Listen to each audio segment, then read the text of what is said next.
ತತ್ವಮಸಿ ಅಯಮಾತ್ಮ ಬ್ರಹ್ಮ ಪ್ರಜ್ಞಾನಂ ಬ್ರಹ್ಮ ಅಹಂ ಬ್ರಹ್ಮಾಸ್ಮಿ ಅಹಂ ಬ್ರಹ್ಮಾಸ್ಮಿ.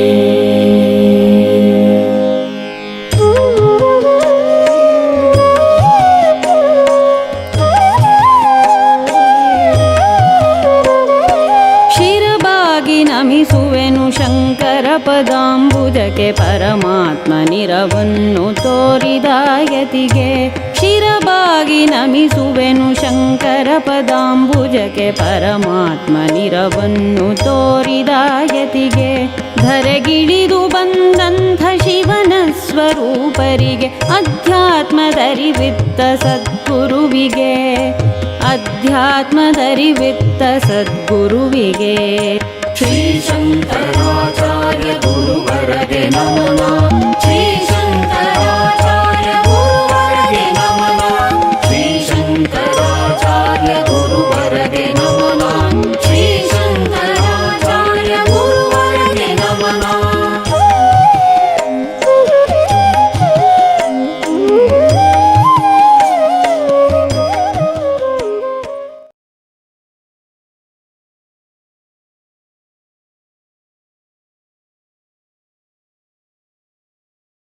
ವೇದ ವಿದಯತಿಪತಿಯು ಬಂದನು, ವೇದದರ್ಥ ವಿಚಾರಿ ಬಂದನು.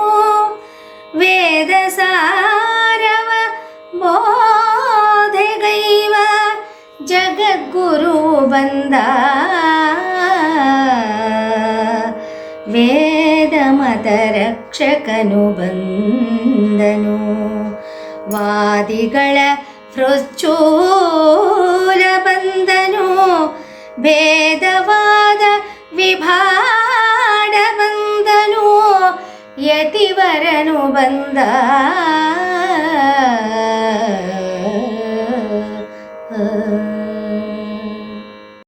ಶ್ರುತಿ ಸ್ಮೃತಿ ಪುರಾಣಾನಾಂ ಆಲಯಂ ಕರುಣಾಲಯಂ ನಮಾಮಿ ಭಗವತ್ಪಾದಂ ಶಂಕರಂ ಲೋಕಶಂಕರಂ.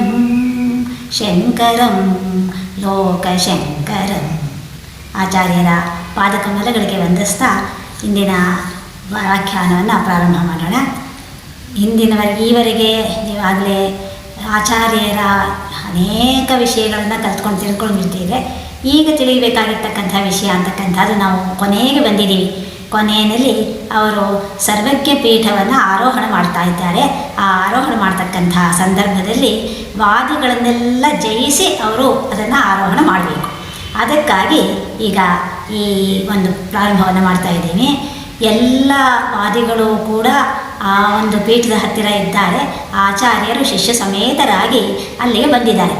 ಆಗ ಮೊದಲನೇದಾಗಿ ಕಣಾದ ಅಂತಕ್ಕಂಥ ಒಬ್ಬ ವೈಶೇಷಿಕ ಪ್ರವರ್ತಕ, ಅವನ ಗುಂಪಿನವರು ಪ್ರಾರಂಭವನ್ನು ಮಾಡ್ತಾ ಇದ್ದಾರೆ. ನೀನು ಸರ್ವಜ್ಞ ಅಂತ ಹೇಳಿ ಶಿಷ್ಯರೆಲ್ಲ ಹೇಳ್ತಾ ಇದ್ದಾರೆ. ಆ ಶಿಷ್ಯರೆಲ್ಲ ಹೇಳ್ತಾ ಇರ್ತಕ್ಕಂಥ ಯಾವ ಒಂದು ವಿಷಯ ಇದೆ ಅದನ್ನು ನೀನು ಸರ್ವಜ್ಞನಾಗಿರ್ತಕ್ಕಂಥದ್ದು ನಿಜವಾಗಿದ್ದರೆ ಆದರೆ ಈ ಒಂದು ಷಡ್ಭಾವವಾದ ಅಂತಕ್ಕಂಥ ಯಾವ ವಾದ ಇದೆ ಆ ವಾದದ ಮದದ ರಹಸ್ಯವನ್ನು ನೀನು ತಿಳಿಸ್ಕೊಡ್ಬೇಕು. ಅದನ್ನು ತಿಳಿಸಿಕೊಟ್ರೆ ನಾವು ನಿನ್ನನ್ನು ಸರ್ವಜ್ಞ ಅಂತ ಹೇಳಿ ಒಪ್ಪಿಕೊಳ್ತೇವೆ ಅಂತ ಹೇಳಿ ಕಣಾದದವರು ಹೇಳ್ತಾ ಇದ್ದಾರೆ. ಆ ಷಡ್ಭಾವವಾದ ಅಂತಕ್ಕಂಥದ್ದು ಏನು ಅಂತಕ್ಕಂಥದ್ದನ್ನು ಇವಾಗ ನಾವು ಇಲ್ಲಿ ಮುಂದಕ್ಕೆ ನೋಡೋಣ. ಪರಿಕಿಸಲ್ ಪರಮಾಣು ಯುಗ್ಮವು ಬೆರೆದುಕೊಳ್ಳಲು ಆದ್ವಣುಕವೆಂಬುದನು ಅರಿತಿಹೆವು ನಾವೀಗ. ಅಣುತ್ವವು ಬಂದುದೆಂತೋ ಎಂಬವರ ರಹಸ್ಯವ ಪೇಳುವುದೆನಲು ಆಹರ ನುಡಿದನು. ಆದ್ವಣುಕ ಗತ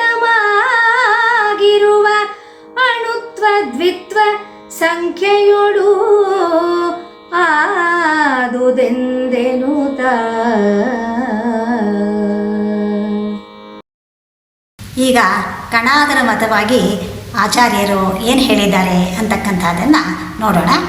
ಕಣಾದರು ಅಂತಕ್ಕಂಥವರು ಒಬ್ಬ ಪ್ರಸಿದ್ಧರಾಗಿರ್ತಕ್ಕಂಥ ಋಷಿಗಳು.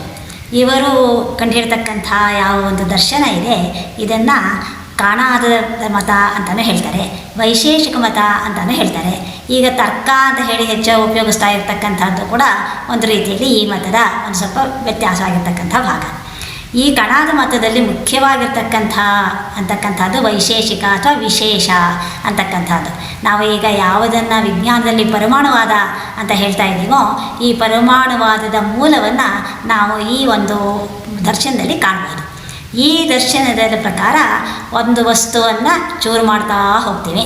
ಚೂರು ಮಾಡ್ತಾ ಮಾಡ್ತಾ ಮಾಡ್ತಾ ಅದನ್ನು ಇನ್ನು ಮತ್ತೆ ಭಾಗ ಮಾಡೋದಕ್ಕೆ ಸಾಧ್ಯವೇ ಇಲ್ಲ ಅಂತಕ್ಕಂಥ ಯಾವ ಒಂದು ಭಾಗ ಬರುತ್ತೋ ಅದನ್ನು ಅವರು ವಿಶೇಷ ಅಂತ ಕರೆದರು.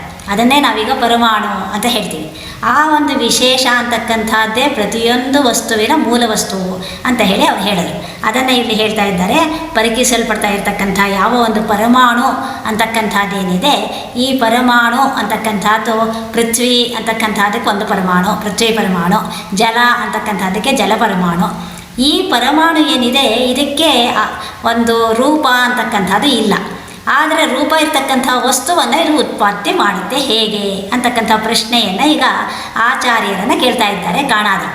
ಈ ಒಂದು ವಿಷಯವನ್ನು ನೀನು ಹೇಳಿದರೆ ನಾವು ಸರ್ವಜ್ಞ ಅಂತ ಹೇಳಿ ಒಪ್ಕೊಳ್ತೇವೆ ಅಂತ ಹೇಳಿದರು. ಅದಕ್ಕೆ ಆಚಾರ್ಯರು ಉತ್ತರ ಕೊಡ್ತಾ ಇದ್ದಾರೆ.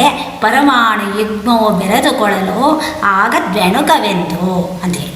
ಒಂದು ಪರಮಾಣು ಅಂತಕ್ಕಂಥದ್ದು ಇನ್ನೊಂದು ಪರಮಾಣುವಿನ ಜೊತೆಗೆ ಸೇರಿಕೊಳ್ಳುತ್ತೆ. ಆವಾಗ ದ್ವೆಣುಕ, ಅಣುಕ, ಎರಡು ಅಣು ಸೇರಿರ್ತಕ್ಕಂಥದ್ದು ಗೊತ್ತಾಗುತ್ತೆ ಅಂತ ಹೇಳ್ತಾ ಇದ್ದಾರೆ. ನಾವು ಇವತ್ತು ವಿಜ್ಞಾನದಲ್ಲಿ ಹೇಳ್ತಾ ಇರ್ತಕ್ಕಂಥದ್ದು ಇದೆ.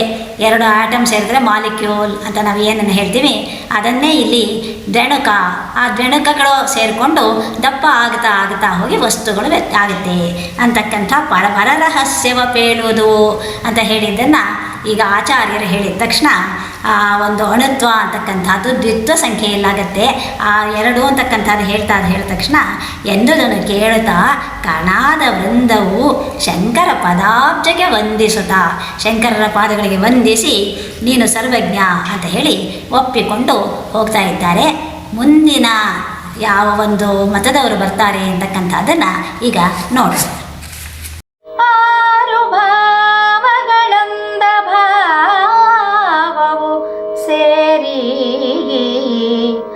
ಸಪ್ತ ಪದಾರ್ಥದಿಂದಲೇ ತೋರುವ ಈ ಧರೆಯೊಳಗೆ ದುಃಖ ವಿನಾಶವೆಂಬುವುದು ಭೂರಿ ಮೋಕ್ಷವಿದೆಂಬ ತತ್ವದ ಸಾರವಿದುವೆ ಕಣಾದ ಮತ. ಭೂರಿ ಮೋಕ್ಷವು ಇದೆಂಬ ತತ್ವದ ಸಾರವಿದುವೆ ಕಣಾದ ಮತ. 16 ವಸ್ತುಗಳೆಂದು ಗೌತಮ ಮತದ ನಿರ್ಣಯವು.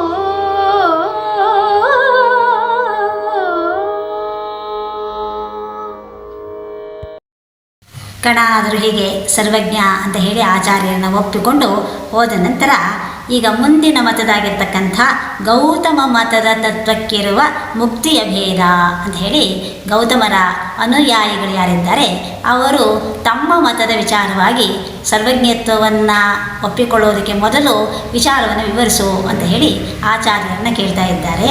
ಮುಕ್ತಿಯ ಭೇದವೇನು ಅದನ್ನು ವಿವರಿಸು.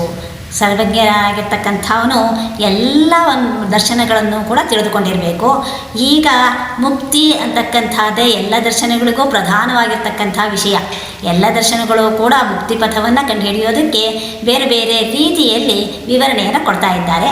ಆ ರೀತಿಯಲ್ಲಿರ್ತಕ್ಕಂಥ ವಿವರಣೆಗೆ ಗೌತಮರ ನ್ಯಾಯ ದರ್ಶನ ಅಂತಕ್ಕಂಥದ್ದು ಗೌತಮರ ದರ್ಶನ. ಕಾಣಾದರ ದರ್ಶನ ಈಗ ತಾನೇ ನಾವು ನೋಡಿರ್ತಕ್ಕಂಥ ವೈಶೇಷಿಕ. ಈ ವೈಶೇಷಿಕದಲ್ಲಿರ್ತಕ್ಕಂಥ ಮುಕ್ತಿಯ ಸ್ವರೂಪಕ್ಕೂ ಕಾಣಾದರ ಮತದಲ್ಲಿರ್ತಕ್ಕಂಥ ಅಥವಾ ನ್ಯಾಯಮತದಲ್ಲಿರ್ತಕ್ಕಂಥ ಮುಕ್ತಿಯ ಸ್ವರೂಪಕ್ಕೂ ಇರ್ತಕ್ಕಂಥ ವ್ಯತ್ಯಾಸ ಏನು ಅಂತಕ್ಕಂಥದ್ದನ್ನು ನೀನು ಹೇಳಿದರೆ ನಾವು ಅದನ್ನು ನಿನ್ನನ್ನು ಸರ್ವಜ್ಞ ಅಂತ ಹೇಳಿ ಒಪ್ಕೊಳ್ತೀವಿ ಅಂತ ಹೇಳಿದ ಕೂಡಲೇ ಆಚಾರ್ಯರು ಹೇಳ್ತಾ ಇದ್ದಾರೆ, 6 ಭಾವ ಅಂತಕ್ಕಂಥದ್ದು ಯಾವ ಸಪ್ತ ಪದಾರ್ಥ, ದ್ರವ್ಯ, ಗುಣ, ಕರ್ಮ, ಸಾಮಾನ್ಯ, ವಿಶೇಷ, ಸಮವಾಯ, ಅಭಾವ ಅಂತಕ್ಕಂಥ ಸಪ್ತ ಪದಾರ್ಥಗಳು ಕಾಣಾದರ ಮತದಲ್ಲಿ ಹೇಳ್ತಕ್ಕಂಥದ್ದು. ಅದರಲ್ಲಿ 6 ಭಾವ ಪದಾರ್ಥಗಳು, ಆದ್ದರಿಂದಲೇ ಅದನ್ನು ಭಾವವಾದ ಅಂತ ಹಿಂದೆ ನಾವು ನೋಡಿದ್ವಿ. ಆ 6 ಭಾವವನ್ನು ಬಿಟ್ಟು 7ನೇದಾಗಿರ್ತಕ್ಕಂಥದ್ದು ಅಭಾವ. ಈ ಸಪ್ತ ಪದಾರ್ಥಗಳನ್ನು ಒಪ್ಕೊಂಡಿರ್ತಕ್ಕಂಥವರು ಕಾಣಾದರು ನ್ಯಾಯಮತದಲ್ಲಿ 16 ಅಂಶಗಳನ್ನು ಹೇಳ್ತಾರೆ. ಆ 16 ಅಂಶಗಳನ್ನು ನ್ಯಾಯಮತದಲ್ಲಿ ಹೇಳಿರ್ತಕ್ಕಂಥ ಅಂಶಗಳೇನಿದೆ, ಆ ಒಂದು ಪ್ರಮಾಣ, ಪ್ರಮೇಯ, ಸಂಶಯ, ಪ್ರಯೋಜನ, ದೃಷ್ಟಾಂತ, ಸಿದ್ಧಾಂತ, ಅನುಮಾನ, ತರ್ಕ, ಹೀಗೆ 16 ಅಂಶಗಳನ್ನು ಹೇಳಿ ಆನಂತರ ಆ ಪ್ರಮೇಯ ಅಂತಕ್ಕಂಥದ್ರಲ್ಲಿ ಆತ್ಮ, ಶರೀರ, ಇಂದ್ರಿಯ ಇವುಗಳನ್ನೆಲ್ಲ ಸೇರಿಸ್ತಾರೆ ನ್ಯಾಯಮತದವರು. ಈ ನ್ಯಾಯಮತದವರಿಗೂ ಇರತಕ್ಕಂಥ ಸಾರ ಏನಿದೆ, ಆ ಸಾರವನ್ನು ಬರಿಯ ದುಃಖ ವಿನಾಶ ಅಂತಕ್ಕಂಥದ್ದನ್ನು ಕಾಣಾದರೂ ಮುಕ್ತಿ ಸ್ವರೂಪ ಅಂತ ಹೇಳ್ತಾರೆ. ಆದರೆ ಇಲ್ಲಿ ನ್ಯಾಯಮತದವರು ಕೇವಲ ದುಃಖ ಮಾತ್ರಕ್ಕೆ ಮುಕ್ತಿ ಸಿಗೋದಿಲ್ಲ. ಮುಕ್ತಿ ಸಿಗಬೇಕಾದರೆ ದುಃಖದ ವಿನಾಶದ ನಂತರ ಸುಖ ಅಂತಕ್ಕಂಥದ್ದು ಬೇಕು. ಸುಖ ಅಂತಕ್ಕಂಥದ್ದು ಬಂದಾಗ ಆಗ ಆ ಮುಕ್ತಿಯ ಸ್ವರೂಪ ಅಂತಕ್ಕಂಥದ್ದು ಕಾಣುತ್ತೆ, ಆ ಮುಕ್ತಿಯ ಸ್ವರೂಪ ಅಂತಕ್ಕಂಥದ್ದು ಗೊತ್ತಾಗುತ್ತೆ ಅಂತ ಹೇಳಿ ಆ 2 ಮತದಲ್ಲಿರ್ತಕ್ಕಂಥ ಮುಕ್ತಿಯ ಸ್ವರೂಪದ ವ್ಯತ್ಯಾಸ ಏನಿದೆ ಅದನ್ನು ಆಚಾರ್ಯರು ವಿವರಿಸಿ ಹೇಳಿದ ತಕ್ಷಣ ಈ ನ್ಯಾಯಮತದವರು ಅವನನ್ನು ಸರ್ವಜ್ಞ ಅಂತ ಒಪ್ಪಿಕೊಂಡು ಯತಿವರನ ಚರಣಕ್ಕೆ ಎರಗಿ ಸರ್ವಜ್ಞನಹುದೆನ್ನುತ್ತಾ ಹೊಗಳಿದರು. ಹಾಗೆ ಹೊಗಳಿ ಅವರು ಜಾಗ ಬಿಟ್ಕೊಡ್ತಾರೆ. ಆನಂತರ ಸಾಂಖ್ಯ ಮತದವರು ಏನಿದ್ದಾರೆ, ಈ ಸಾಂಖ್ಯ ಮತದವರು ಈ ಫಾಲಲೋಚನ ಅಂತಕ್ಕಂಥ ಮಾತನ್ನು ಇಲ್ಲಿ ಹೇಳ್ತಾ ಇರ್ತಕ್ಕಂಥದ್ದು ಆಚಾರ್ಯರು ಈಶ್ವರನ ಸ್ವರೂಪ. ಆ ಸಾಕ್ಷಾತ್ ಈಶ್ವರನೇ ಶಂಕರನೇ ಇಲ್ಲಿ ಬಂದಿರತಕ್ಕಂಥ ಸಂದರ್ಭದಲ್ಲಿ ಅವರು ಹೇಳ್ತಕ್ಕಂಥದ್ರಲ್ಲಿ ತಪ್ಪಿರೋದಕ್ಕಾಗಲಿ ಅವರ ಸರ್ವಜ್ಞತ್ವವನ್ನು ಪರೀಕ್ಷೆ ಮಾಡ್ತಕ್ಕಂಥದ್ದೇನೂ ಅವಶ್ಯಕತೆ ಇಲ್ಲ. ಆದರೆ ಅವರ ಸರ್ವಜ್ಞತ್ವವನ್ನು ಉಳಿದವರಿಗೆ ತೋರಿಸಿಕೊಡೋದಕ್ಕಾಗಿ ಆಚಾರ್ಯರನ್ನು ಇವರೆಲ್ಲರೂ ಪ್ರಶ್ನೆ ಮಾಡ್ತಾ ಇದ್ದಾರೆ. ಆಚಾರ್ಯರು ಉತ್ತರವನ್ನು ಹೇಳ್ತಾ ಇದ್ದಾರೆ. ಆ ಉತ್ತರವನ್ನು ಹೇಳಿ ಈಗ ಆ ಮುಂದಿನ ವಾದಿಗಳು ಯಾರಿದ್ದಾರೆ, ಆ ವಾದಿಗಳು ಕಾಪಿಲವಾದಿಗಳು ಅಂತ ಹೇಳಿ ಮುಂದಕ್ಕೆ ಆ ಕಾಪಿಲವಾದಿಗಳನ್ನು ಈ ಪರಿಚಯ ಮಾಡಿಕೊಡ್ತಾ ಇದ್ದಾರೆ. ವಾದಿಗಳ ಮಾತುಗಳದಾಲಿಸುತ್ತ ಆದಿಶಂಕರನಾಗ ಬೇಡಿದನು. ಆದಿಮಾಯೆಯೇ ತಾಂ ಸ್ವತಂತ್ರತೆಯಾಂತು ಭುವನದಲ್ಲಿ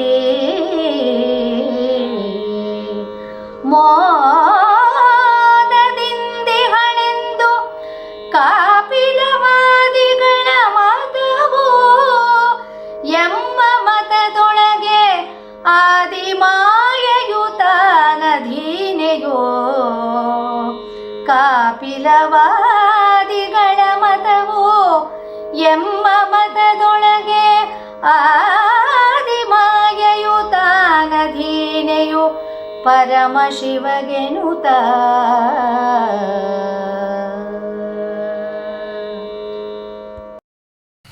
ಈಗ ಸಾಂಖ್ಯ ಮತದವರು ಯಾವ ಪ್ರಶ್ನೆಯನ್ನು ಕೇಳ್ತಾ ಇದ್ದಾರೆ, ಆಚಾರ್ಯರಿಗೆ ಯಾವ ಉತ್ತರವನ್ನು ಹೇಳ್ತಾ ಇದ್ದಾರೆ ಅಂತಕ್ಕಂಥದ್ದನ್ನು ನೋಡೋಣ.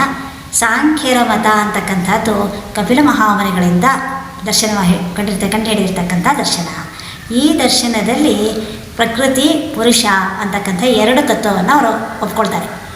ಆಗಿನ ಕಾಲಕ್ಕೆ ದ್ವೈತ ಅಂತ ಹೇಳ್ತಕ್ಕಂಥದ್ದು ಈಗಿನ ಕಾಲದ ದ್ವೈತ ಅಲ್ಲ, ಈ ಸಾಂಖ್ಯವನ್ನೇ ದ್ವೈತ ಅಂತ ಹೇಳಿ ಆಚಾರ್ಯರು ಅವರ ಬ್ರಹ್ಮಸೂತ್ರ ಭಾಷ್ಯದಲ್ಲಿ ಈ ಮತವನ್ನು ಪ್ರಧಾನವಲ್ಲ ನ್ಯಾಯ ಅಂತ ಹೇಳಿ ಖಂಡನೆ ಮಾಡಿದ್ದಾರೆ.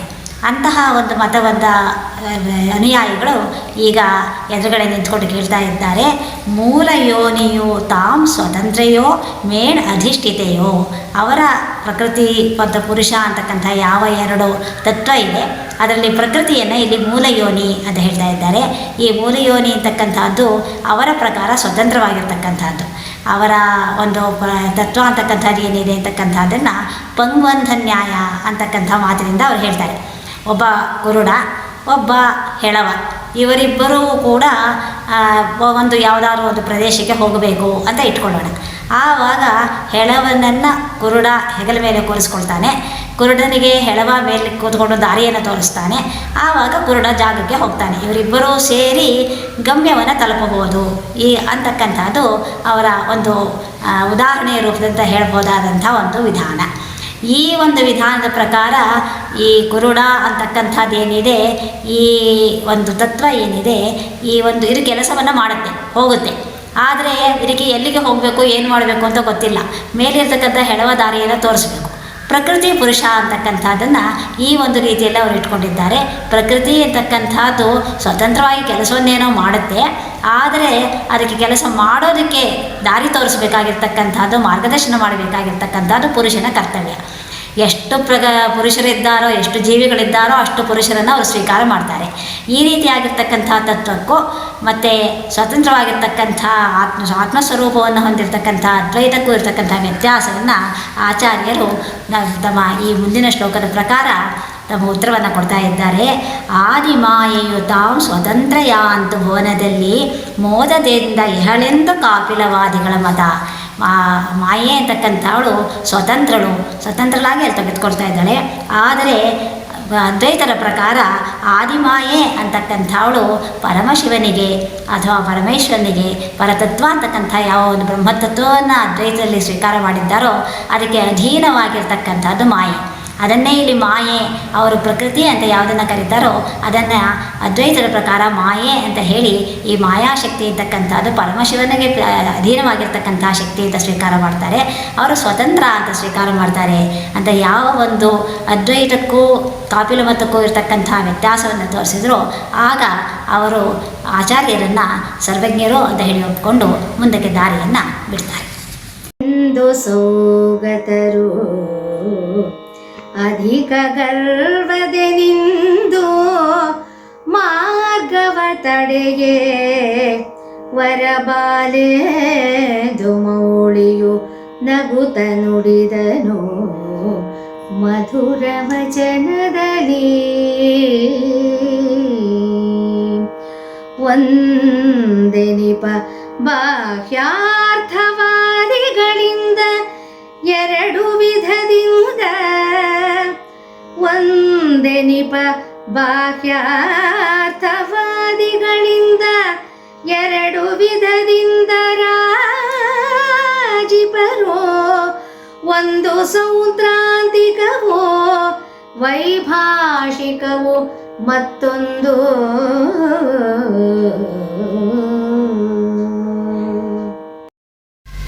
ಈಗ ಸಾಂಖ್ಯರ ವಾದವನ್ನು ನಿರಾಕರಿಸಿದ ನಂತರ ಬೌದ್ಧ ಮತವನ್ನು ನಿರಾಕರಿಸಬೇಕಾಗಿದೆ.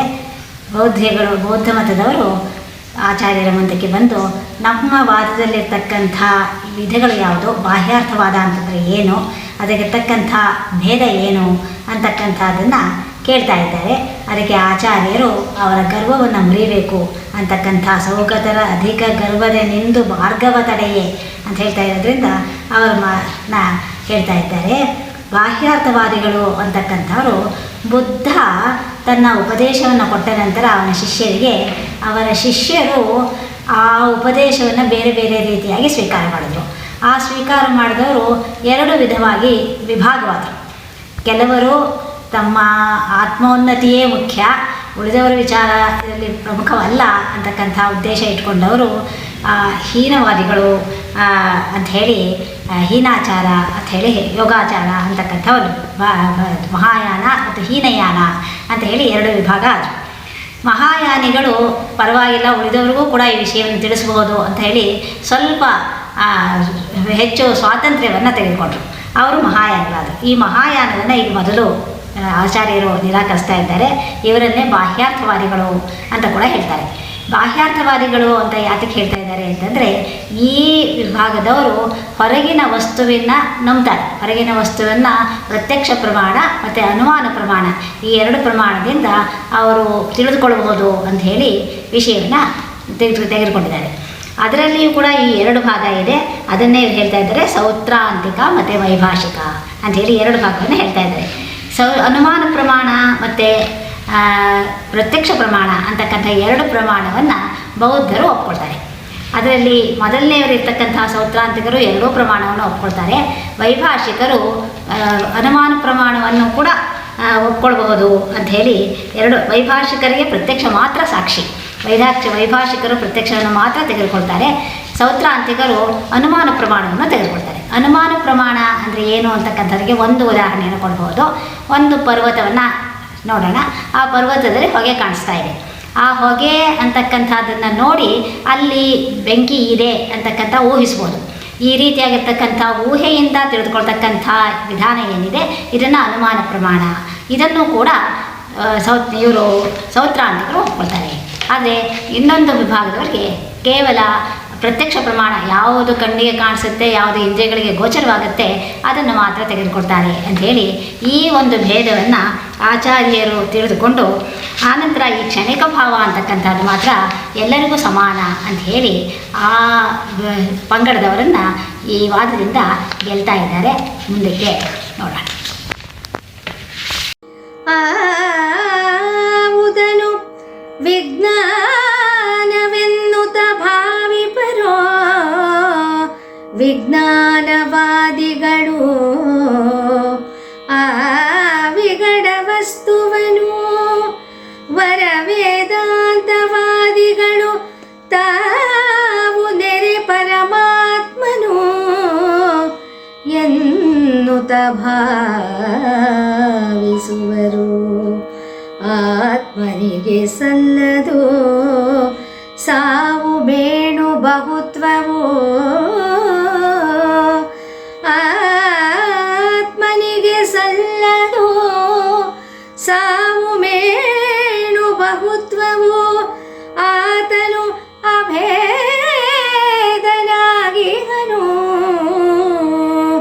ಆತನು ಅಭೇದನಾಗಿಹನು.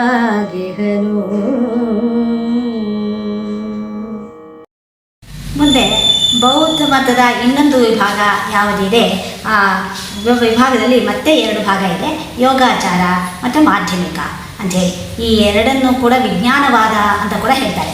ಆ ವಿಜ್ಞಾನವಾದವನ್ನು ಸಾರತರ ವಿಜ್ಞಾನ ಮಾತ್ರವೇ ಭೂರಿ ಸದಾ ಸಚರಾಚರದ ರೂಪವೇ ತೋರುವುದು ಅಂಥೇಳಿ ಆ ವಿಜ್ಞಾನವಾದವನ್ನು ಆಚಾರ್ಯರು ಖಂಡಿಸ್ತಾ ಇದ್ದಾರೆ. ಈ ವಿಜ್ಞಾನವಾದ ಅಂತಕ್ಕಂಥದ್ದು ಏನು ಅಂತಂದರೆ, ಯಾವುದೇ ಒಂದು ಹೊರಗಿನ ವಸ್ತುವಿಗೆ ಈ ಬೌದ್ಧ ಮತದ ವಿಭಾಗದವರು ಅಸ್ತಿತ್ವವನ್ನು ಒಪ್ಕೊಳ್ಳೋದಿಲ್ಲ. ಆ ವಸ್ತು ಅಂತಕ್ಕಂಥದ್ದು ಇಲ್ಲ. ಅವರು ಆರ್ಯ ಸತ್ಯ ಅಂತ ಹೇಳಿ ಯಾವ ಒಂದು ನಾಲ್ಕನ್ನು ಹೇಳಿದ ಬುದ್ಧ ಹೇಳಿದ ಅಂತ ಹೇಳಿ ಹೇಳ್ತಾರೋ ಆ ಒಂದು ಸರ್ವಂ ಶೂನ್ಯಂ, ಸರ್ವಂ ಕ್ಷಣಿಕಂ, ಸರ್ವಂ ಸ್ವಲಕ್ಷಣ್ಯಂ, ಸರ್ವಂ ಅನಿತ್ಯಂ ಅಂತ ಹೇಳಿ ಈ ನಾಲ್ಕನ್ನು ಕೂಡ ಅವರು ಸ್ವೀಕಾರ ಮಾಡಿ ಎಲ್ಲವೂ ಅನಿತ್ಯ. ಯಾವ ಒಂದು ನಾವು ವಸ್ತುವನ್ನು ನೋಡ್ತೀವೋ ಆ ವಸ್ತು ಅಂತಕ್ಕಂಥದ್ದು ಕೇವಲ ಜ್ಞಾನಧಾರೆ. ಈ ಒಂದು ಕ್ಷಣದಲ್ಲಿ ಯಾವ ಜ್ಞಾನ ಇದೆ ಅದು ಮುಂದಿನ ಕ್ಷಣದಲ್ಲಿ ನಾಶವಾಗುತ್ತೆ. ಹಾಗೆ ಎಲ್ಲವೂ ಕೂಡ ನಾಶವಾಗ್ತಾ ಹೋಗಿ ಕೊನೆಯಲ್ಲಿ ಶೂನ್ಯವೇ ಉಳಿಯುತ್ತೆ ಅಂತಕ್ಕಂಥ ಶೂನ್ಯವಾದವನ್ನು ಇವರು ವಿಜ್ಞಾನವಾದ ಅಂತ ಕರೀತಾರೆ.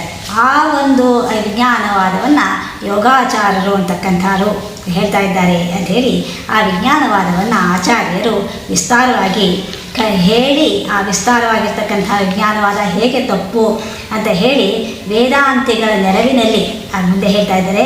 ವರವೇದಾಂತಿಗಳು ತಾವು ನೆರೆ ಪರಮಾತ್ಮನೆನ್ನುತ್ತ ಭಾವಿಸುವರು. ಯಾವುದನ್ನು ಬೌದ್ಧರು ಶೂನ್ಯ ಅಂತ ಹೇಳ್ತಾರೋ ಅದನ್ನು ನಾವು ಪೂರ್ಣ ಅಂತ ಹೇಳ್ತೀವಿ. ವಸ್ತು ಅಂತಕ್ಕಂಥದ್ದು 0 or 100 ಅಂತ ನಾವು ಹೇಗೆ ಹೇಳ್ತೀವಿ. 0 ಅಂತಕ್ಕಂಥದ್ದು ಪೂರ್ಣ, 100 ಅಂತಕ್ಕಂಥದ್ದು ಪೂರ್ಣ. ಅವರು 0 ಅಂತ ಸ್ವೀಕಾರ ಮಾಡಿದ್ದನ್ನು ನಾವು 100 ಅಂತ ಸ್ವೀಕಾರ ಮಾಡ್ತೀವಿ ಅಂಥೇಳಿ ಆ 100 ಯಾವ ಒಂದು ಉಪನಿಷತ್ತಿನಲ್ಲಿ ಪೂರ್ಣಮದಃ ಪೂರ್ಣಮಿದಂ ಪೂರ್ಣಾತ್ ಪೂರ್ಣಮುದಚ್ಯತೆ ಅಂತ ಹೇಳಿ ಪೂರ್ಣಸ್ಯ ಪೂರ್ಣಮಾದಾಯ ಪೂರ್ಣಮೇವ ವಿಶಿಷ್ಯತೆ ಅಂತ ಹೇಳಿ ಯಾವುದನ್ನು ತೆಗೆದರೂ ಕೂಡ ಅಲ್ಲಿ ಶೂನ್ಯ ಉಳಿಯೋದಿಲ್ಲ. ಆತ್ಮಸ್ವರೂಪ ಅಂತಕ್ಕಂಥದ್ದು ಎಲ್ಲ ಕಡೆಗಳಲ್ಲೂ ಇರುತ್ತೆ ಅಂಥೇಳಿ ತಮ್ಮ ಅದ್ವೈತ ಮತದಲ್ಲಿರ್ತಕ್ಕಂಥ ವಿಶೇಷವನ್ನು ತೋರಿಸಿಕೊಟ್ಟಾಗ ಬೌದ್ಧರು ಹೌದು ಆಚಾರ್ಯರು ಹೇಳ್ತಕ್ಕಂಥದ್ದು ಸರಿ ಅಂತ ಹೇಳಿ ತಾವು ಹಿಂದೆ ಸರಿದ್ದಾರೆ. ಬಳಿಕ ಸಾರಸ ಚರಣನು ಆಗತಿ ತಿಲಕಂಗೆ ಅಂಗೈ ಕೊಟ್ಟು ಮುಂದಕ್ಕೆ ನಲವಿನಿಂ ಕರೆತರುತ್ತಲಿದ್ದನು ಬಹುಳ ಭಕ್ತಿಯಲಿ. ಅಲಘು ಮಹಿಮ ಸುರೇಶ ಹಸ್ತಾಮಲಕ ತೋಟಕರು ಅಲಘು ಮಹಿಮ ಸುರೇಶ ಹಸ್ತಾಮಲಕ ತೋಟಕರಾಗ ಬಿರುದಾವಳಿಯ ಪೊಗಳಲು ಯತಿ ಕುಲಾಪಗೈದಿದನು ಮುದದೆ.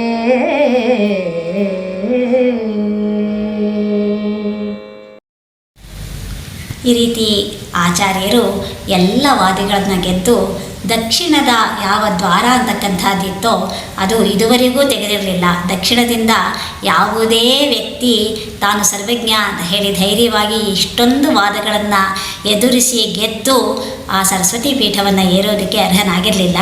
ಈಗ ಆಚಾರ್ಯರು ಎಲ್ಲರ ಅಭಿಮತದಿಂದ ಎಲ್ಲರೂ ಕೂಡ ಒಪ್ಪಿಗೆಯನ್ನು ಕೊಟ್ಟ ನಂತರ ಪೀಠವನ್ನು ಏರೋದಕ್ಕೆ ಸಿದ್ಧವಾಗಿದ್ದಾರೆ. ಆಗ ಸಾರಸಚರಣ ಅಂತ ಹೇಳಿದ್ರೆ ಪದ್ಮಪಾದರು. ಆಚಾರ್ಯರಿಗೆ 4 ಪ್ರಮುಖರಾಗಿರ್ತಕ್ಕಂಥ ಶಿಷ್ಯರಿದ್ದರು. ಆ 4 ಪ್ರಮುಖರಲ್ಲಿ ತೋಟಕಾಚಾರ್ಯ, ಹಸ್ತಾಮಲಕ, ಪದ್ಮಪಾದ ಮತ್ತು ಸುರೇಶ್ವರಾಚಾರ್ಯರು. ಇವರಲ್ಲಿ ಪದ್ಮಪಾದರು ಪ್ರಥಮ ಶಿಷ್ಯರು. ಅವರು ಆಚಾರ್ಯರನ್ನು ಕೈ ಹಿಡಿದು ಮುಂದಕ್ಕೆ ಕರೆತಂದು ಭಕ್ತಿಯಿಂದ ಆ ಅವರ ಬಿರುದಾವಳಿಗಳನ್ನು ಹೊಗಳುತ್ತಾ ದಿವ್ಯ ಆಸನದಲ್ಲಿ ಅವರ ಪುಸ್ತಕಗಳನ್ನೆಲ್ಲ ಒಂದುಗೂಡಿಸಿ ಇಟ್ಟು ದಿವ್ಯ ಪೀಠದಲ್ಲಿ ಕೈ ಮುಗಿದು ಎಲ್ಲರೂ ನಿಂತಿದ್ದಾರೆ. ಆ ಸರ್ವಜ್ಞ ಪೀಠವನ್ನು ಆಚಾರ್ಯರು ಹೇಳ್ತಾ ಇರ್ತಕ್ಕಂಥ ಸಂದರ್ಭದಲ್ಲಿ ವಾಚಿಸುವುದು ನಭೋ ನಿನದ ಕೇಳುವಂದದಲ್ಲಿ ಆ ಪಂಡಿತರೆಲ್ಲರೂ ಕೂಡ ಕೇಳುವ ಹಾಗೆ ಆ ಸರ್ವಜ್ಞ ಪೀಠ ಅಂತಕ್ಕಂಥ ಏರ್ತಕ್ಕಂಥ ನಭೋ ಆ ಶಬ್ದ ಅಂತಕ್ಕಂಥದ್ದು ಆಕಾಶದಲ್ಲೆಲ್ಲ ವ್ಯಾಪಿಸ್ತಾ ಇದೆ. ಅಂತಹ ಒಂದು ಅದ್ಭುತವಾಗಿರ್ತಕ್ಕಂಥ ಸನ್ನಿವೇಶವನ್ನು ಇಲ್ಲಿ ನಾವು ನೋಡ್ತಾ ಇದ್ದೀವಿ. ಏರದಿರು ಸರ್ವಜ್ಞ ಪೀಠವನು ಏರುವೊಡೆ ಸರ್ವಜ್ಞತೆಯೋ ನೆರೆಸೇರೆ ಸಾಲದು ಬಹಳ ಪರಿಶುದ್ಧತೆಯು ಬೇಹುದರೆ ಮಾರ ಕಲೆಗಳ ನರಿಯಲೋ ಸುಗ ನಾರಿಯರ ಸೇರುತ್ತ ಧರ್ಮವ ಮೀರಿರುವ ನೀನು ಅರ್ಹನಲ್ಲ. ಮಾರ ಕಲೆಗಳ ನರಿಯಲೋ ಸುಗ ನಾರಿಯರ ಸೇರುತ್ತ ಧರ್ಮವ ಮೀರಿರುವ ನೀನು ಅರ್ಹನಲ್ಲೆಂದುದು ನಭೋ ನಿನದ.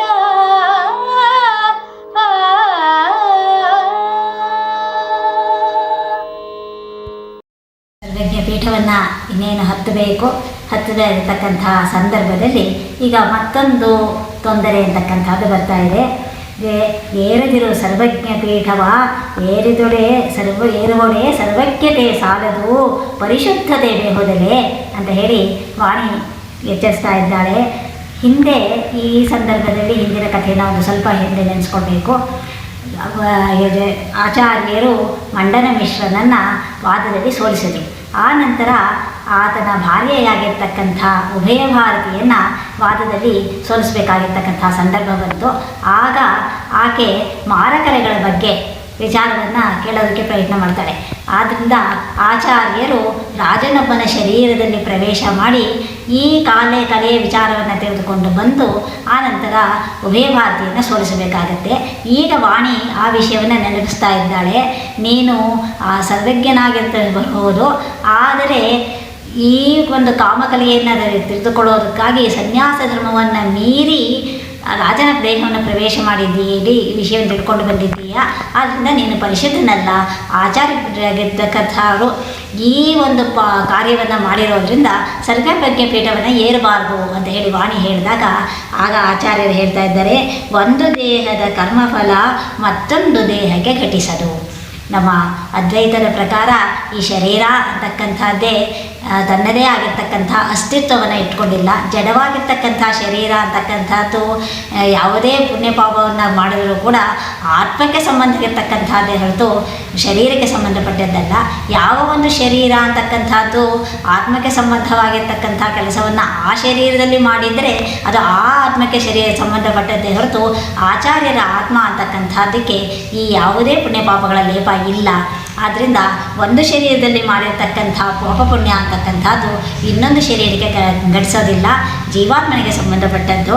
ಆದ್ದರಿಂದ ಶಾಸ್ತ್ರಸಿದ್ಧವಾಗಿರ್ತಕ್ಕಂಥ ಈ ವಿಷಯವನ್ನು ಆಚಾರ್ಯರು ಹೇಳಿದಾಗ ವಾಣಿ ಯತಿಕುಲ ತಿಲಕ ನೀನು ಎದುರಿಗೆ ಪೀಠವನ್ನು ಏರೋದಕ್ಕೆ ಅರ್ಹ ಅಂತ ಹೇಳ್ತಾರೆ.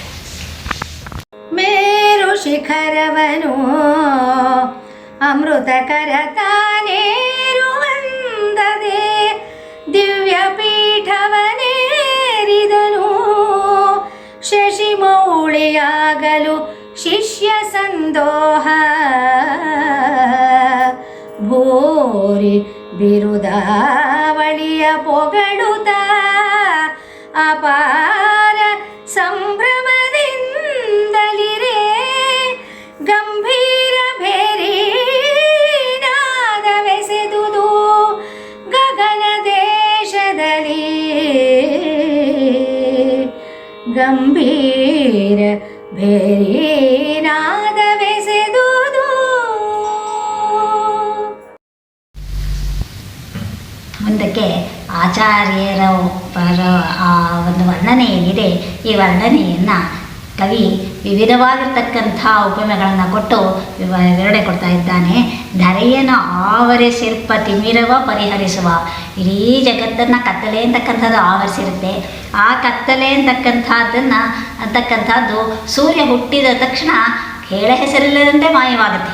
ಹಾಗೆ ಅಜ್ಞಾನ ಅಂತಕ್ಕಂಥ ಅಂಧಕಾರದಲ್ಲಿದ್ದಂಥ ಈ ಜನರನ್ನು ಉದ್ಧಾರ ಮಾಡ್ತಕ್ಕಂಥ ದಿವ್ಯ ಕಿರಣವನ್ನು ಹರಡಿರ್ತಕ್ಕಂಥ ಅದ್ವೈತ ಅಂತಕ್ಕಂಥ ಯಾವ ಒಂದು ವಿಶೇಷವಾಗಿರ್ತಕ್ಕಂಥ ಜ್ಞಾನ ಇದೆ, ಆ ಜ್ಞಾನವನ್ನು ಎಲ್ಲರಿಗೂ ಕೂಡ ಹಂಚಿ ಎಲ್ಲ ರೀತಿಯಲ್ಲಿಯೂ ಕೂಡ ಅದ್ವೈತ ಮತವನ್ನು ಪ್ರತಿಷ್ಠಾಪನೆ ಮಾಡೋದಕ್ಕಾಗಿ ವಾದಗಳನ್ನು ಗೆದ್ದರು, ಭಾಷ್ಯಗಳನ್ನು ರಚನೆ ಮಾಡಿದ್ರು, ಉಪನ್ಯಾಸಗಳನ್ನು ಕೊಟ್ಟರು. ಈ ರೀತಿಯಾಗಿರ್ತಕ್ಕಂಥ ಎಲ್ಲ ವಿಧಗಳಿಂದ ಪ್ರತಿಷ್ಠಾಪನೆ ಮಾಡಿ ಆ ದಿವ್ಯ ಕಿರಣವನ್ನು ಹರಡಿರ್ತಕ್ಕಂಥ ಮಾಡಿ ಪರಿಪರಿಯ ದುರ್ಮತಗಳೆಲ್ಲವ ಪರಿಹರಿಸಿ ಎಲ್ಲ ದುರ್ಮತಗಳನ್ನು ಕೂಡ ನಾಶ ಮಾಡಿ. ಇಲ್ಲಿ ದುರ್ಮತ ಅಂತ ಹೇಳಿದ ಮಾತ್ರಕ್ಕೆ ಉಳಿದ ಮತಗಳು ತೀರಾ ದುಷ್ಟವಾಗಿರ್ತಕ್ಕಂಥ ಮತ ಅಂತಲ್ಲ. ಅದ್ವೈತ ಅಂತಕ್ಕಂಥ ಯಾವ ಒಂದು ತತ್ವ ಇದೆ ಅದು ಅತ್ಯುತ್ತಮವಾಗಿರ್ತಕ್ಕಂಥ ತತ್ವ. ಆ ಅತ್ಯುತ್ತಮವಾಗಿರ್ತಕ್ಕಂಥ ತತ್ವಕ್ಕೆ ಹೋಲಿಸಿದಾಗ ಉಳಿದವುಗಳನ್ನು ಪಡೆದಾಗ ಅಂತಹ ಶಾಶ್ವತವಾಗಿರ್ತಕ್ಕಂಥ ಮುಕ್ತಿ ಅಂತಕ್ಕಂಥ ಸಿಗೋದಿಲ್ಲ. ಎಲ್ಲರಿಗೂ ಕೂಡ ಇಂತಹ ಶಾಶ್ವತವಾಗಿರ್ತಕ್ಕಂಥದ್ದು ಸಿಗಲಿ ಅಂತ ಹೇಳಿ ಆ ವಾದಗಳನ್ನೆಲ್ಲ ಖಂಡಿಸಿ ಸರ್ವಧರ್ಮ ಸಮನ್ವಯವನ್ನು ಒಂದು ರೀತಿಯಲ್ಲಿ ಸಾಧಿಸ್ತಕ್ಕಂಥ ಆಚಾರ್ಯರು ಸರ್ವಜ್ಞ ಪೀಠದಲ್ಲಿ ವಿರಾಜಮಾನರಾಗಿದ್ದಾರೆ. ಎಂತು ಗಾರ್ಗ್ಯ ಕಹೋಲ ಮುಖ್ಯರನಂತರಿಂ ಸಂಸ್ತುತ್ಯನಾಗುತ್ತ ಕಂತುಹರ ಸಮತೇಜನು ಆವರ ಯಾಜ್ಞವಲ್ಕ್ಯ ಮುನಿ ಸಂತಸವ ತಳೆದಿರ್ದನು. ಅಂತೀ ಸಂತರಿಂ ಸಂಸ್ತುತ್ಯನಾಗಿಯೇ ಕಂತುರಿಪು ಶೋಭಿಸಿದನು.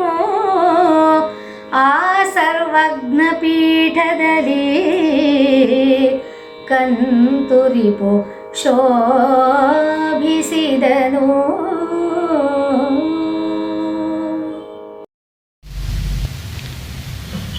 ಎಂತು ಗಾರ್ಗ್ಯ ಕಹೋಲ ಮುಖ್ಯರನಂತರಿಂ ಸಂಸ್ತುತ್ಯನಾಗಲು ಅಂತ ಹೇಳ್ತಾ ಇದ್ದಾರೆ. ಇಲ್ಲಿ ಗಾರ್ಗ್ಯ ಕಹೋಲ ಅಂತಕ್ಕಂಥವರು ಹಿಂದೆ ಇದ್ದಂಥ ಋಷಿ ಪುಂಗವರು. ಕಹೋಲ ಅಂತಕ್ಕಂಥವರು ಅಷ್ಟಾವಕ್ರನ ತಂದೆಯಾಗಿದ್ದಂಥವರು, ಋಷೀಶ್ವರರಾಗಿರ್ತಕ್ಕಂಥವರು. ಹಿಂದಿನ ಆ ಋಷೀಶ್ವರರೆಲ್ಲರೂ ಕೂಡ ಆಚಾರ್ಯರನ್ನು ಸರ್ವಂಗಿ ಪೀಠದಲ್ಲಿ ನೋಡಿ ಆನಂದದಿಂದ ಸ್ತೋತ್ರ ಮಾಡ್ತಾ ಇದ್ದಾರೆ. ಅಂತಹ ಸ್ತೋತ್ರ ಮಾಡ್ತಾ ಇರ್ತಕ್ಕಂಥ ಕಂತುಹರ ಸಮತೇಜನಾಗಿರ್ತಕ್ಕಂಥ, ಬ್ರಹ್ಮಸಮಾನಿಯಾಗಿರ್ತಕ್ಕಂಥ, ಬ್ರಹ್ಮಜ್ಞನಾಗಿರ್ತಕ್ಕಂಥ ಇವರ ಯಾಜ್ಞವಲ್ಕ್ಯ ಮುನಿ. ಯಾಜ್ಞವಲ್ಕ್ಯರು ಶುಕ್ಲ ಯಜುರ್ವೇದದ ಪ್ರವರ್ತಕರು. ಕೃಷ್ಣ ಯಜುರ್ವೇದವನ್ನು ಬಿಟ್ಟು ಕೃಷ್ಣ ಯಜುರ್ವೇದವನ್ನು ನೇರವಾಗಿ ಸೂರ್ಯನಿಂದಲೇ ಪಡೆದು ಜಗತ್ತಿಗೆ ತಂದುಕೊಟ್ಟಂಥ ಮಹಾಜ್ಞಾನಿಗಳು. ಅಂತಹ ಮಹಾಜ್ಞಾನಿಗಳು ಕೂಡ ಇಲ್ಲಿ ಹೇಳ್ತಾ ಇದ್ದಾರೆ. ಅಂದರೆ ಆ ರೀತಿಯಾಗಿರ್ತಕ್ಕಂಥ ಎಲ್ಲರೂ ಕೂಡ ಆನಂದವಾಗಿ ಗೆದ್ದು ಅವರೆಲ್ಲರಿಂದಲೂ ಕೂಡ ಸಂಸ್ತುತರಾಗಿ ಆ ಸರ್ವಂಗಿ ಪೀಠದಲ್ಲಿ ಶೋಭಿಸ್ತಾ ಇರ್ತಕ್ಕಂಥ ಆಚಾರ್ಯರಿಗೆ ಸುರರು ಕೋಮಳೆಗರೆಯುತ್ತಿದ್ದರು. ಆಕಾಶದಿಂದ ಪುಷ್ಪವೃಷ್ಟಿ ಆಗ್ತಾ ಇದೆ, ದುಂದುಬಿಗಳು ಮೊಳಗುತ್ತಾ ಇದೆ. ಸುರಮುನಿಗಳು ಆಕಾಶದಲ್ಲಿ ದೇವಮುನಿಗಳೆಲ್ಲರೂ ಕೂಡ ಅವರನ್ನು ಸಂಸ್ತೋತ್ರ ಮಾಡ್ತಾ ಇದ್ದಾರೆ. ಅಂಥ ಎಲ್ಲರ ಧರಣೀಶ್ವರರು ನೆರೆ ಕೊಂಡಾಡ್ತಿರು. ಧರಣೀಶ್ವರರು ಅಂದರೆ ಬ್ರಾಹ್ಮಣರು, ನಿಜವಾಗಿರ್ತಕ್ಕಂಥ ವಿಪ್ರವರಿಯರೆಲ್ಲರೂ ಕೂಡ ಅಲ್ಲಿ ಬ್ರಾಹ್ಮಣರ್ತಾರೆ. ಅಂತಹ ಶ್ರೀಕಂಠ ಶ್ರೀ ಅಂತಕ್ಕಂಥದ್ದಕ್ಕೆ ವಿಶೇಷವಾಗಿರ್ತಕ್ಕಂಥ ಅರ್ಥ ಇದೆ. ಕೀರ್ತಿ, ಕಾಂತಿ ಇವುಗಳು ಕೂಡ ಶ್ರೀ ಅಂತಕ್ಕಂಥದಕ್ಕೆ ವಿಷ ಅಂತಕ್ಕಂಥ ಅರ್ಥವೂ ಇದೆ. ಜಗತ್ತಿನಲ್ಲಿ ಇರ್ತಕ್ಕಂಥ ಎಲ್ಲ ವಿಷವನ್ನು ಕೂಡ ತನ್ನ ಕಂಠದಲ್ಲಿ ಇಟ್ಟುಕೊಂಡಿರ್ತಕ್ಕಂಥ ಈಶ್ವರ ತನ್ನ ಕಂಠದಲ್ಲಿ ವಿಷವನ್ನು ಒಳಗಿಟ್ಕೊಂಡ, ತಲೆಯ ಮೇಲೆ ಚಂದ್ರನನ್ನು ಇಟ್ಕೊಂಡ. ಚಂದ್ರ ಅಂತಕ್ಕಂಥವನು ಸದ್ಗುಣಗಳನ್ನು ತಲೆಯ ಮೇಲಿಟ್ಟು ಮೆರೆಸ್ತಾ ಇದ್ದಾನೆ. ದುರ್ಗುಣಗಳನ್ನು ಬೇಡದೇ ಇರ್ತಕ್ಕಂಥದ್ದನ್ನು ಕಂಠದಲ್ಲಿ ಇಟ್ಟು ಮಾಡ್ತಾ ಇದ್ದಾನೆ. ಜಗತ್ತಿಗೆ ಬೇಡದ ವಸ್ತುವನ್ನೆಲ್ಲವನ್ನೂ ಕೂಡ ತನ್ನ ಕಂಠದಲ್ಲಿ ಇಟ್ಟು ಮಾಡ್ತಾ ಇದ್ದಾನೆ, ಮರೆ ಮಾಡ್ತಾ ಇದ್ದಾನೆ. ಅಂತಹ ಜಗತ್ತಿಗೆ ಮಂಗಳಕಾರಕನಾಗಿರ್ತಕ್ಕಂಥ ಯಾವ ಈಶ್ವರ ಇದ್ದಾನೆ, ಆ ಈಶ್ವರ ರೂಪನಾಗಿರ್ತಕ್ಕಂಥ ಯಾವ ಶಂಕರ ಭಗವತ್ಪಾದರಿದ್ದಾರೆ, ಅವರು ಈ ಸರ್ವಜ್ಞ ಪೀಠದಲ್ಲಿ ಬೆಳೀತಾ ಇದ್ದಾರೆ. ಅಂತಹ ಸರ್ವಜ್ಞ ಪೀಠದಲ್ಲಿರ್ತಕ್ಕಂಥ ಎಲ್ಲರಿಗೂ ಕೂಡ ಜ್ಞಾನಬೋಧಕರಾಗಿ ಜಗತ್ತಿಗೆ ಗುರುಗಳಾಗಿರ್ತಕ್ಕಂಥ ಆಚಾರ್ಯರು ನಮಗೆಲ್ಲರಿಗೂ ಕೂಡ ಮಂಗಳವನ್ನು ಉಂಟು ಮಾಡಲಿ ಅಂತ ಹೇಳಿ.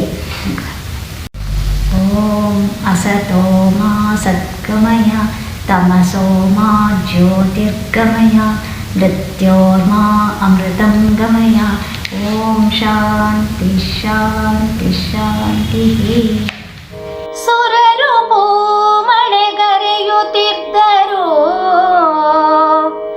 ಸುರರ ದುಂದುಭಿ ಮೊಳಗುತ್ತಿರ್ತುದು. ಸುರಮುನಿಗಳು ಅಭ್ರದಲ್ಲಿ ಪೊಗಳುತ್ತಲಿದ್ದರು, ಅತಿಶಯದೇ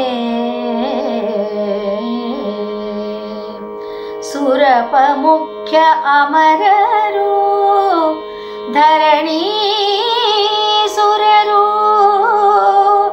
ಸುರಪ ಮುಖ್ಯ ಅಮರರು ಧರಣಿ ಸುರರು ನೆರೆಕೊಂಡಾಡುತ್ತಿದ್ದರು. ಸುರನುತ ಶ್ರೀಕಂಠನಿರೇ ಸರ್ವಜ್ಞ ಪೀಠದಲ್ಲಿ. ಸುರಪ ಮುಖ್ಯ ಅಮರರು ಧರಣಿ ಸುರರು ನೆರೆ ಕೊಂಡಾಡುತ್ತಿದ್ದರು.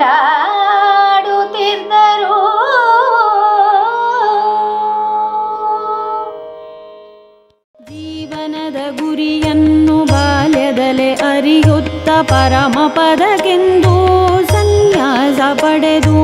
ಜೀವನದ ಗುರಿಯನ್ನು ಬಾಲ್ಯದಲ್ಲೇ ಅರಿಯುತ್ತ ಪರಮ ಪದಕ್ಕೆಂದು ಸನ್ಯಾಸ ಪಡೆದು.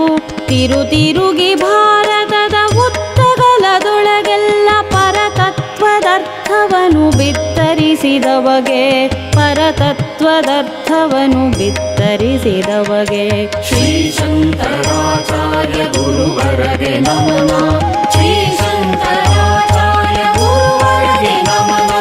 ಶ್ರೀ ಶಂಕರಾಚಾರ್ಯ ಗುರುವರಗೆ ನಮನ. ಶ್ರೀ ಶಂಕರಾಚಾರ್ಯ ಗುರುವರಗೆ ನಮನ.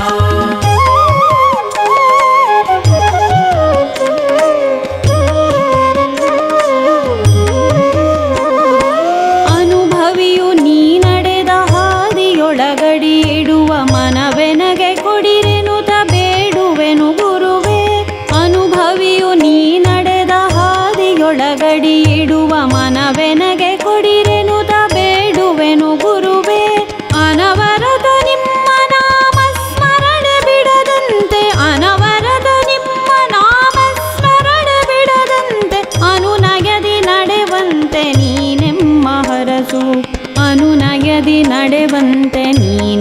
ಹರಸು. ಶ್ರೀ